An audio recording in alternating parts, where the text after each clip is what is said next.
प्रकार घडत असताना मला रात्री एक स्वप्न पडलं आणि स्वप्नामध्ये मला नितीश राणे साहेब आणि नवनीत राणाताई आल्या होत्या.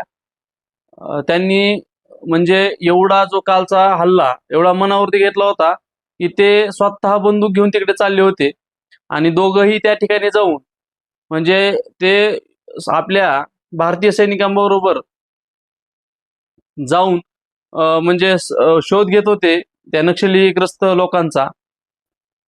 म्हणजे इतकी तत्परता त्यांनी दाखवलेली होती. परंतु मित्रांनो, ही तत्परता ही फक्त माझ्या स्वप्नामध्ये होती.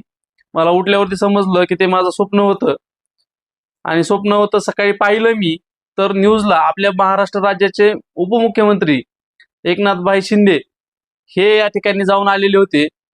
परंतु मी न्यूजला पाहत होतो की एकदा तरी ज्या पोटतिडकीने राणेसाहेब आणि आपल्या राणाताई पोटतिडकीने